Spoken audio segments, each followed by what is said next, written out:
world felt quiet, her voice was clear until beauty. Welcome back. So, last episode, I talked about something that happened to me as a law enforcement officer.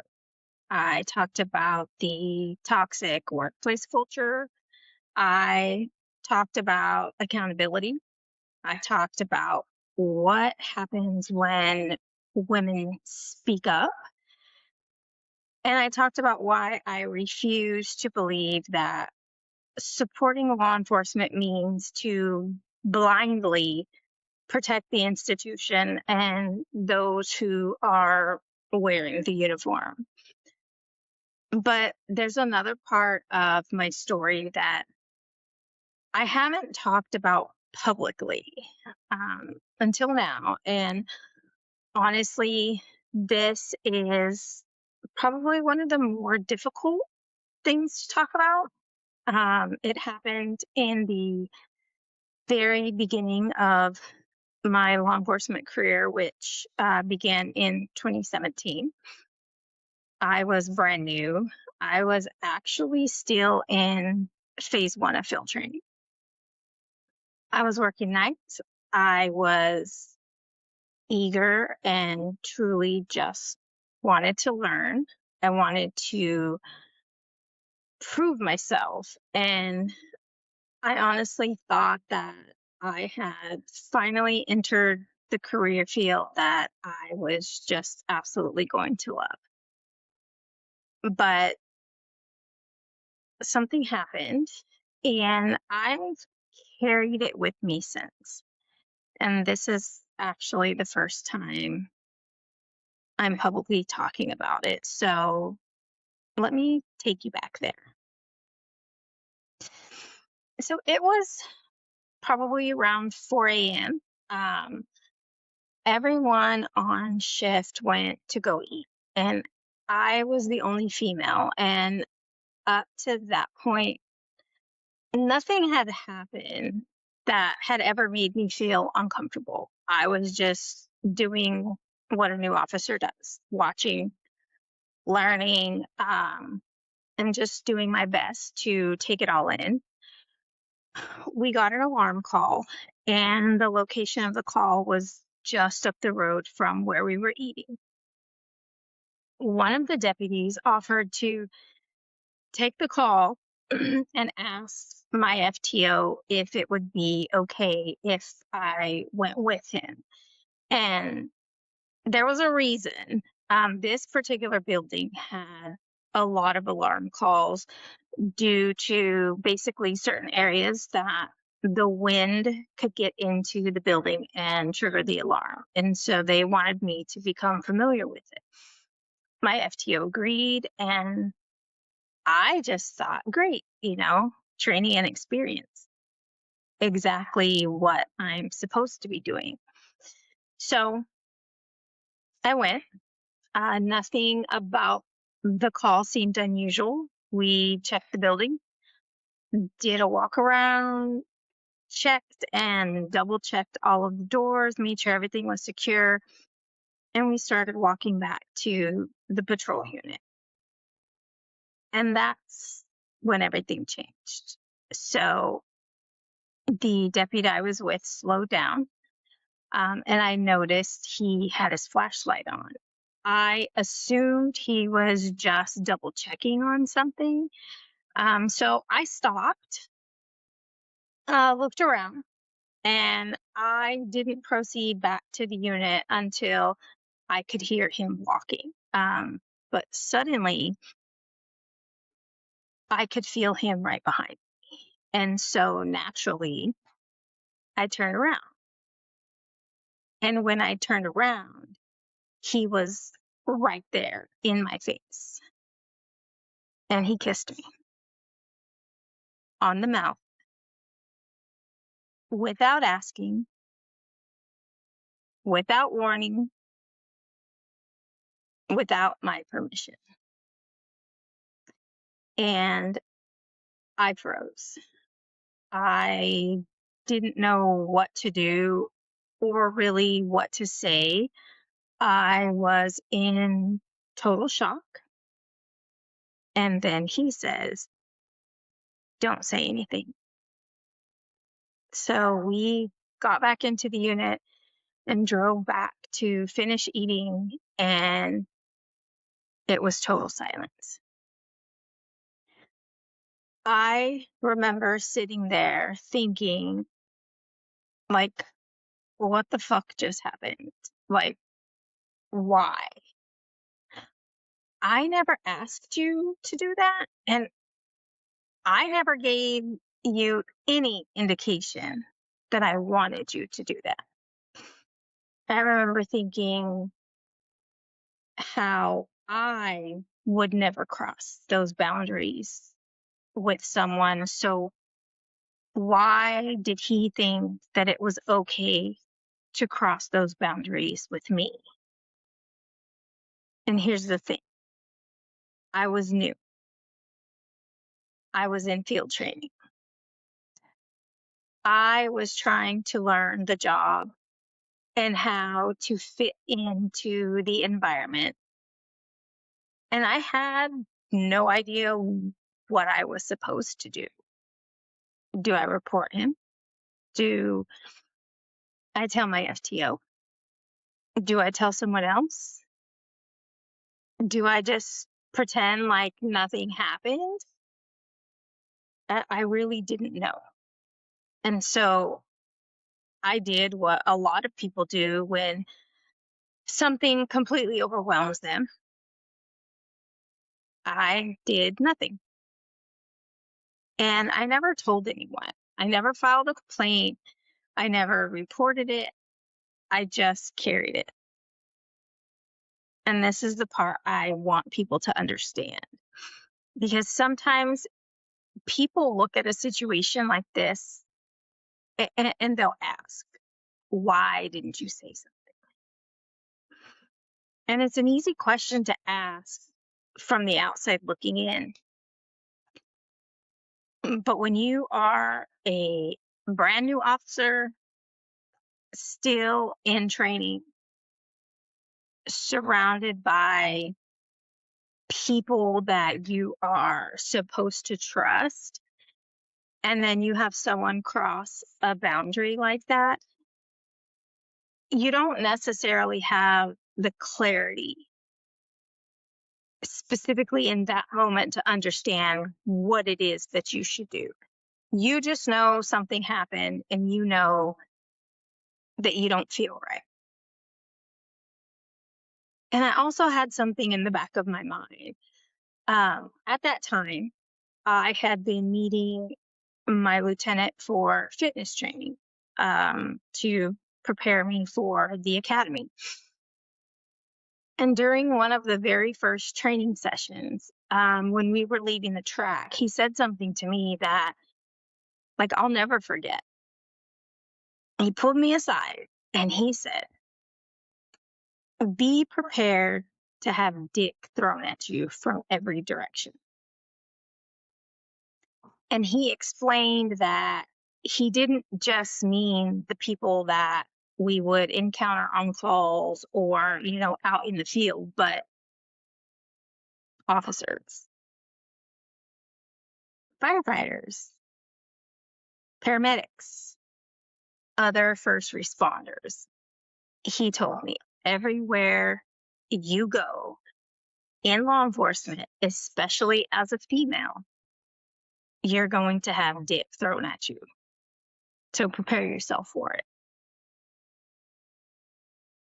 And at the time, I thought, well, okay, that was a little uncomfortable, but apparently this is the warning that I was being given about being a woman in law enforcement. And I remember that because later, when this happened, that conversation came back to me. I just don't think I was actually prepared for like what it really meant. Because there's a big difference between being told that men are going to hit on you and experiencing someone physically violating a boundary and then later telling you that that's what you wanted. Like, those two are not the same thing. And it brings me to what happened afterwards, because eventually, when he would see me, he would make comments to me like, you know, you wanted it. And that particular statement did something to me, because it was not just the fact that he had kissed me without my permission. Now he was telling me what my own feelings were. He decided for me that I wanted it. And I didn't. I didn't want it. I never asked for it. I never invited it. And I never gave him any kind of permission to do it. I did not know really how to respond without being completely angry and making a scene. I was more afraid that if I said something, somehow the story was going to become about me. Because that's another thing that women in law enforcement deal with: the assumptions and stereotypes, the idea that all women who work around men must all be flirtatious. We must all be sleeping around. That we are all trying to get attention, and that we somehow throw ourselves at the men. And I was afraid that if I said that he kissed me, the response would somehow become, well, what did you do to lead him on? Were you flirting with him? Did you give him the impression that you wanted it? And I just really did not want to have to defend myself against something that I never did. So I stayed quiet. My body, on the other hand, didn't. And this part I understand now. But back then, I didn't fully understand. Every time we worked together after that one day, I did everything I could to avoid being alone with him. If I was in the report writing room and he walked in, I would freeze. I could feel the anxiety and tension immediately take over my body, and I would just shut down. I would lose concentration, and I would have to stop and come back to the report either later or at a time when he was not going to be in there. So when people talk about the body keeping score, I understand that now, because what happened that night connected to something even deeper for me. It took me back to my childhood, and I'm not going to get into that story today. That story is a future episode, but what I will say is that when someone violated my personal space or my body, my nervous system always responded before my brain could process what was actually happening. Eventually, this deputy left the department. When he did, I felt safer, but it didn't mean that the experience just disappeared. I would still occasionally see him like around town. And when I did, my body would react.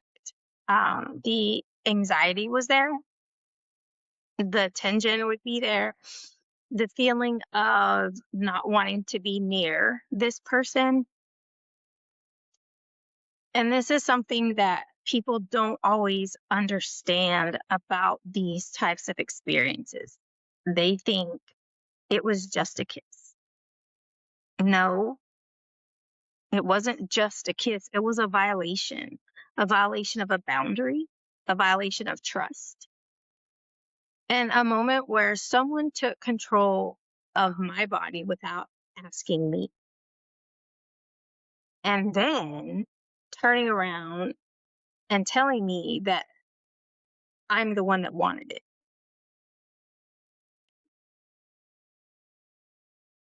So let's talk about consent, because this part shouldn't be complicated. If you want to kiss someone, ask. If you want to touch someone, ask. If you don't know whether or not they want you to, then ask. And if the answer is no, you stop. You don't get to make that decision for them. You don't get to tell them what they wanted. And you don't get to rewrite the experience afterward so that you don't have to take any responsibility for your own behavior. And you certainly don't tell a woman, you know, you wanted it when she knows damn well that she didn't. Being friendly. Let's talk about that. Being friendly isn't consent. Working together is not consent. Laughing at jokes is not consent. And being alone in a patrol car is not consent.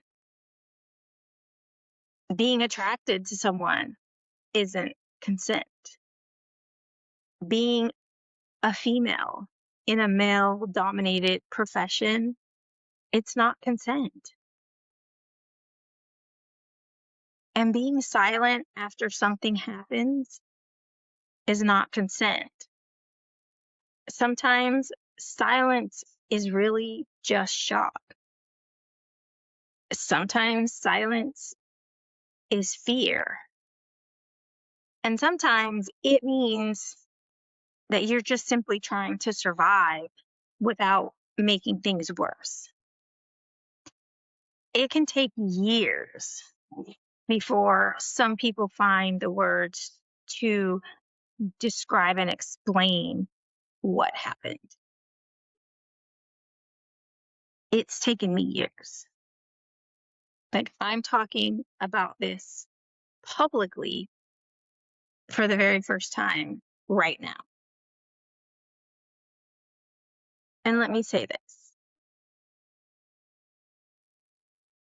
I don't blame the woman I was in 2017 for not reporting this. I don't look back and ask myself why I didn't do something. I don't look back and think I should have done something. I look back and I think I was surrounded by people that I was supposed to trust. And I was trying to survive in an environment that I had just become part of. I didn't know then the things that I know now. And that really is important, because hindsight can be cruel. We look back with the knowledge we have today, and we often judge decisions that were made when we didn't have that same knowledge and insight. And I'm just not doing that to myself anymore. And I want to connect this episode to the larger conversation, because this isn't just about one deputy. This is not just about one unwanted kiss. It's about what happens to women when they enter male dominated professions and are told explicitly or implicitly that this is what you have to deal with. Remember what my lieutenant told me? He told me, prepare yourself. And I want to challenge that. Why should the warning to women be prepare yourself for men behaving badly? Why isn't the warning to men that you are responsible for respecting boundaries? Why is the burden placed on women to develop thicker skin? Why are women constantly told that this is just part of the job? Why are we expected to anticipate inappropriate behavior and figure out how we're supposed to navigate around it? Why are we not demanding that the people behaving inappropriately change their behavior? Because that's the difference between normalizing something and fixing it. If we tell women, you're going to have to deal with this, then we've already accepted it. And I want to say something specifically to law enforcement. I still respect the work and I still respect the officers who do the job honorably. And I know many who do. But I know what the job requires. And we're going to talk about professional standards. Professional standards have to apply within the department as much as on the outside.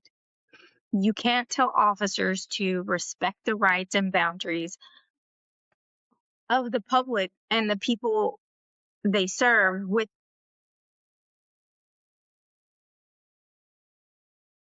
without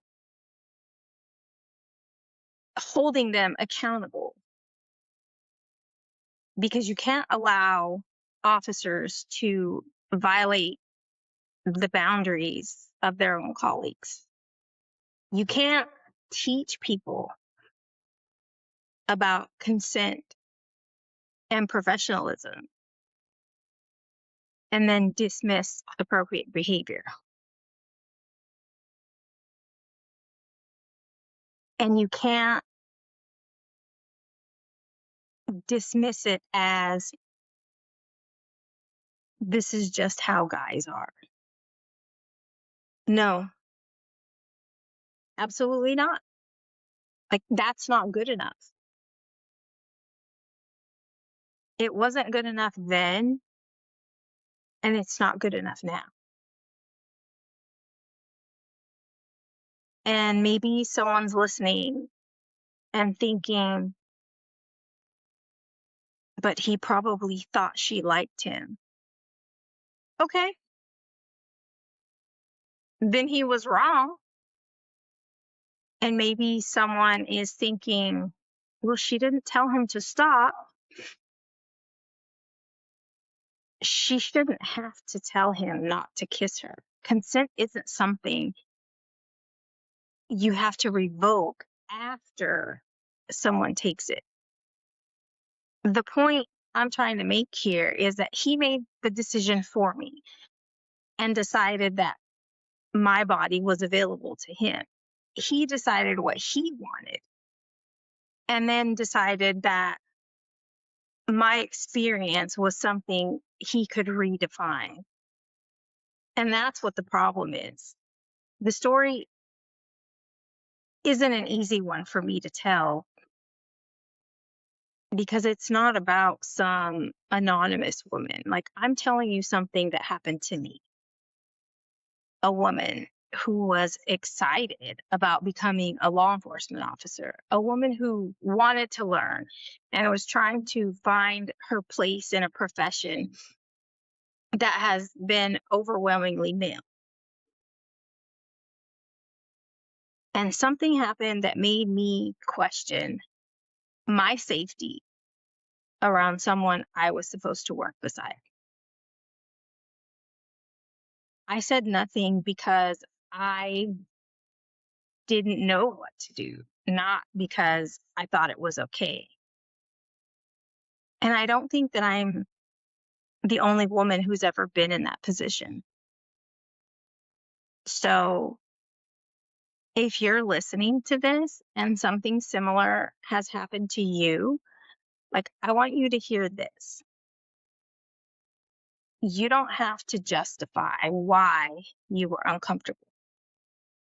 You don't have to prove that you hated it enough. You don't have to have fought back. You don't have to have immediately reported it. And you damn sure don't have to accept someone else's version of what happened to you. You know what happened. And if you didn't want it, you didn't want it. And that's enough. We need to redefine what being a law enforcement officer truly is. Boundaries, integrity, accountability, not silence, not excuses, not boys will be boys,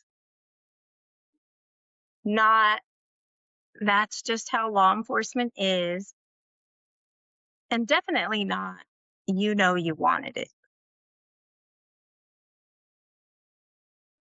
So today I will leave you with this. For years, I carried the details of this story. I carried it quietly. I felt the anxiety. I remembered every detail of what happened. And I said nothing. But I'm not that deputy or that woman anymore. I am not going to carry someone else's behavior as if it were my shame, because it was not my shame. It was not my fault, and I never asked for it. So this episode is kind of me just taking that part of my story back, not for revenge, not to destroy anyone, but simply because I want to tell the truth. And even more so, maybe because there's another woman listening who needs to hear someone say, you didn't ask for it, you didn't cause it, and you don't have to accept someone else's version of what happened to you. And maybe next time someone tells a woman that's just what you have to deal with because you are a woman in law enforcement, maybe we can stop accepting that answer. Maybe we need to ask ourselves, why are we teaching women how to survive misconduct rather than teaching the men not to commit it? That's the conversation I want to have. That is the change that I'd like to see. I'm a former officer. I wore the uniform. I know the culture. And I'm telling you now that this should never have been considered normal. It wasn't okay in 2017, and it's still not okay today.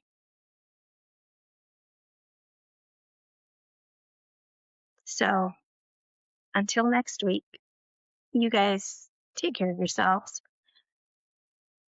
Remember, your boundaries belong to you, Trauma left its mark and deep no one else gets in to our decide soul. where they are. But here, survival helps us make us whole. Tune in next week For honest because this series is not conversations, over. messy and Stay real. blessed. This is a safe place where you can feel a space for self-discovery. Standing tall.